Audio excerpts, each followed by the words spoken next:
Hi guys, कैसे हैं आप लोग? कैसे चल रहे एग्जाम के प्रिपरेशन? बात कर रहे हैं आज पेपर से थोड़ा लीक से हटके, that is fundamental of English. Fundamentals of English BG के स्टूडेंट डेफिनेटली ये पेपर लेके बैठे हो, डेफिनेटली बहुत ज्यादा परेशान भी है, लेकिन यार यहाँ पे परेशान होने की कोई जरूरत नहीं, as you are going to crack this paper easily. पहले समझते हैं पेपर का पैटर्न। पेपर का पैटर्न जानना बहुत इंपॉर्टेंट है, क्योंकि हम उसी हिसाब से अपने आप को प्रिपेयर करेंगे। We don't have much time, but we do have time, चाहे वो थोड़ा सा है। तो let's start the class with basic topics. Basic topics, section A, section B, section C. These are basic topics. तो सर क्या खाली ये टॉपिक्स देखने से हो जाएगा? नहीं यार, ये सारे टॉपिक्स आपको मेरे चैनल में मिल जाएंगे, सारे वीडियोस ऑलरेडी। सिर्फ वीडियोस को अगर आप देख लोगे तो भी आप पेपर इजीली क्रैक कर लोगे। तो यहां से शुरू करते हैं क्लास को। पहली चीज, पेपर 3 सेगमेंट होगा। Section A sir maximum number होगा 400 to 500 वर्ड्स लिमिट है हमारे पास। Then we'll come to section B. Sir, wait, जो word limit हमारी होगी वो 200 तक। Then we'll come to around 100. That is short notes या distinguish. सेक्शन सी में दो तरह के क्वेश्चन होंगे, कंफर्म दो तरह के क्वेश्चन होंगे, या तो होंगे शॉर्ट नोट या होंगे डिस्टिंग्विश बिटवीन द फॉलोइंग। दो के बीच में डिफरेंस दिया होगा। अब हमें कौन सा टॉपिक पढ़ने, मतलब कहां से शुरू करें कि यार ये टॉपिक्स ऑन टिप पहुंची, then we going to crack. Almost 10 से 12 टॉपिक। अगर ये टॉपिक ऑन टिप कर ले तो पेपर में कोई क्वेश्चन नया नहीं होने वाला। शुरू करें, let's start the class. The first thing, indifference curve equilibrium. अभी जो इंडिफरेंस कर्व इक्विलिब्रियम मैंने बताया गाइस, इसके लिए अभी इमीडिएटली क्या करना, चैनल पे पहली बार आया हो, सीरियसली सर देखा तो हम आ गए, पहली बार आए तो चैनल को अभी सब्सक्राइब करना, बेल वाला जो घंटा ना उसको दबा देना ताकि नोटिफिकेशन मिल जाए। तो यार इसकी वीडियो खाली टाइप करना indifference curve y classes of learning, आपको वीडियो मिल जाएंगे। एक नहीं 3 से 4 वीडियो मिलेंगी इसी टॉपिक पे। इंडिफरेंस वर्ब के सारे फॉर्म्स मैंने क्लियर किया, प्रेजेंटेशन, डायग्राम, उसके क्या इंप्लीकेशन है, सारी चीजें वहां मिलेंगी आपको उसको समझना है। तो अगर आप ये कॉन्सेप्ट क्लियर कर लेते हो तो 100% श्योर है कि ये क्वेश्चन कंफर्म होगा पेपर में। Then we will come to demand and elasticity. Same I need not repeat कि आपको वीडियोस मिल जाएंगी, तो आप वो काम कर लेंगे। Demand and elasticity question confirm paper में होगा, वेदर हियर, हियर और हियर, ये टॉपिक से क्वेश्चन आना ही आना है। तो हमने कहा फर्स्ट हमने इंडिफरेंस कर्व किया, then will come to demand and supply, and then sorry not elasticity, supply की बात नहीं की मैंने। Now will come to national income. National income का कॉन्सेप्ट क्या है, कैसे समझनी है, नेशनल इनकम होती क्या है, किस तरह नेशनल को क्लियर करेंगे। Actually very first video of my channel was of national income. सबसे पहली वीडियो थी वो नेशनल इनकम की थी, यू कैन चेक गाइस। तो यहां हमारे सर नेशनल इनकम, नेशनल क्या है, क्या कॉन्सेप्ट है, सबसे बड़ी वीडियो हुई है शायद। तो आपने कहा नेशनल इनकम पूरा समझना है, उसके तीनों parts, how to measure national income by income method, expenditure method and the production method, उनको पूरा थॉरोली पढ़ना है। तो 3 टॉपिक्स हो गए, हमने कहा फर्स्ट सेक्शन में आएंगे और हमें आने चाहिए। Then I come to next one, inflation and deflation. Now I need to explain the inflation and deflation. Sir excess demand या डेफिसिट डिमांड के कॉन्सेप्ट को क्लियर करूं तो मैं इन्फ्लेशन डिफ्लेशन क्लियर कर रहा हूं। Then diagrammatic presentation, yes I need to clear the diagrammatic presentation of inflation deflation, और इसके क्या मेजर्स हैं, कैसे कंट्रोल कर सकते हैं, ये सारी बातें वन बाय वन हमें क्लियर करनी।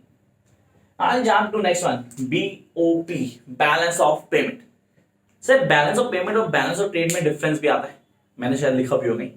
बैलेंस ऑफ पेमेंट क्या है, बैलेंस ऑफ पेमेंट के इंटेंट्स क्या है, क्या कंपोनेंट्स हैं बैलेंस ऑफ पेमेंट के, कैसे क्लियर करेंगे सर, कैपिटल अकाउंट क्या है, करंट अकाउंट क्या है, उसकी ट्रांजेक्शन क्या है।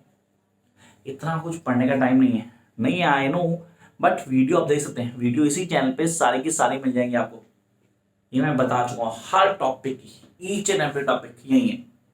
Now I come to next one, consumption function. Guys इस पे क्वेश्चन बनता है इस बार, एक्सपेक्टेड भी है कि जो अगला क्वेश्चन बता रहा हूँ वो 100% पेपर में होगा, दैट इज ISM और LM। I repeat, IS and LM curve.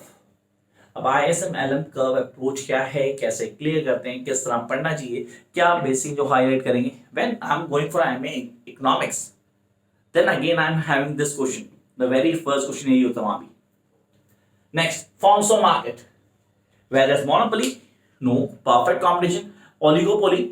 O sir ये सारी की सारी मार्केट मोनोपोलिस्टिक भी इसी में आती है, तो फॉर्म्स ऑफ मार्केट का कॉन्सेप्ट क्यों चाहिए, मार्केट में कब एंटर करना है, मार्केट के क्या प्रिंसिपल्स हैं, who is the price maker, who is the price taker, market restricted है या मार्केट रिस्ट्रिक्टेड नहीं है, प्राइस ऑफ गुड्स कैसे वेरी करते हैं, होमोजेनियस गुड्स हैं या सर एक अपनी मोनोपोली लेके चल रहा है। ये सारे के सारे कॉन्सेप्ट हमें यहाँ क्लियर करने।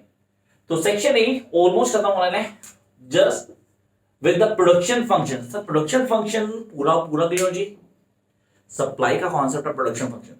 अब उसमें मैंने कहा सर मेरे को एमपी और एपी के रिलेशनशिप को क्लियर कर लेना है। I need to have that schedule to schedule बनाना आना चाहिए, ये टॉपिक क्लियर होना चाहिए, क्योंकि next one is a shut down और ब्रेक इवन पॉइंट। अच्छा ये कौन सी सिचुएशन होती है, इसको बोलते हैं शट डाउन। मतलब जब बिजनेस को बंद करने का अगर मैं आता सर हम बोलते हैं shut down point. Is a shut down point where we are not able to get the daily wages for our workers, हम बोलते हैं it's a situation of shut down. अब इसको कैसे क्लियर करना है, कौन से पॉइंट है, तो ये है वो टॉपिक्स जो आपको क्लियर करने for your paper as such the long questions. Long question के लिए ये टॉपिक्स आपको आंटे पहुंचे, लिख लो, पेपर देख लेना और टॉपिक्स को मिला लेना guys. Now I jump to next part, that is section B. सबसे डोमिनेंट सेक्शन बी होता है। अगर मैं बोलूं इस पेपर पे या इस बोर्ड के ऊपर आपको सेक्शन ए बी और सी में जो टॉपिक मिल रहे हैं, इनको आप एनालाइज करना अपने पेपर से पेपर के बाद, और फिर बताना सर अगर ये टॉपिक हम पहले ही कर लेते तो कोई दिक्कत नहीं थी। तो जो नहीं करेंगे उनके लिए come to section B. This is the labour market, actually sort out wage rate. Wage rate क्या है, लेबर मार्केट क्या है, कैसे काम करती है, and then I do have the Keynes theory. I need to clear the Keynes theory for demand and money. I repeat here the next topic, that is short run and a long run. So I need to make differentiation of short run long run, उसके concept क्या है, कैसे clear करेंगे, and then I am having the cost concept. ये cost concept on typology, इसके लिए video cost की cost analysis उसको पूरा गो थ्रू करना भी आपका 100% एक क्वेश्चन पेपर में होगा कॉस्ट से। तो हमने कहा कॉस्ट सर एमसीक्यू एसी में कॉस्ट में डिफरेंस आ सकता है। Quantity repeat, quantity theory of money, this is something expected this time, quantity theory of money. Now I come to next one, the trade terms. What do you mean trade terms क्या है, उनको कैसे clear करते हैं। Look at here, indifference का sir दोबारा से जब आते हैं indifference का है, ये यहाँ भी sir law of variable proportion, sir दोबारा वहीं से प्रोडक्शन फंक्शन आ गया हमारा, law of variable proportion and the role of banks. Role of banks में क्या आया, commercial banks sir central bank, and the function of commercial banks, how does central bank और commercial bank both work together, ये market में inflation और deflation में क्या role play करते हैं, क्या सारे के सारे सेगमेंट्स इंपॉर्टेंट हैं, ये सारी चीजें हमें ऑन टिप होती है when we go through the detail working of role of banks.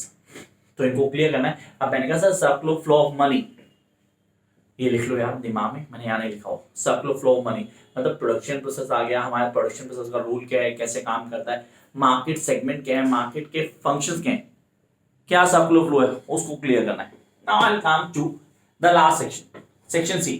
Sir दो तरह के question, whether is distinguish between the following over the short notes.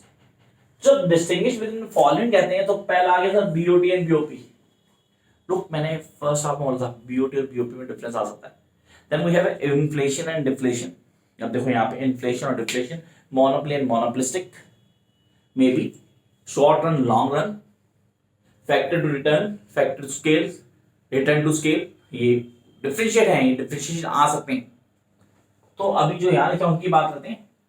Price and income elasticity, yes price very करती है, elasticity price की वजह से, वहां income की वजह से करती। Inflation and stagflation, GDP and NP, GDP gross domestic product and net national product, difference क्या है दोनों में, डिटेल में जाएंगे तो बाकी अच्छे समझ पाएंगे।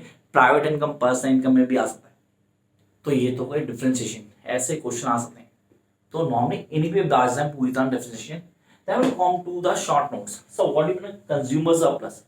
एक कंज्यूमर सरप्लस क्या है, या बोलो एक्सेस डिमांड क्या होती है, डिफाइन एक्सेस डिमांड और define derive demand.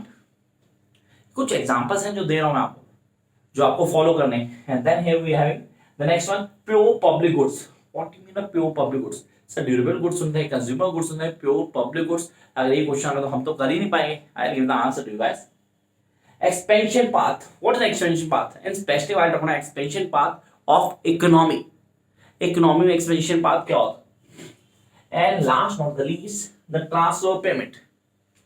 Transfer payment कौन सी होती है सर? वन साइड पेमेंट को ट्रांसफर पेमेंट कहते हैं। और वन साइड पेमेंट क्या होती है इसको डिटेल में समझना है, वीडियो में जाओ, ये सारे टॉपिक्स की वीडियो आपको यही मिल जाएगी। Till then keep studying hard guys, and if you not subscribe my channel till now do subscribe immediately. और लगे कि वीडियो से कोई फायदा हुआ तो लाइक के बटन को प्रेस करो, वीडियो को शेयर करो उन सब के साथ जिनको जरूरत है। तब तक keep studying, all the best.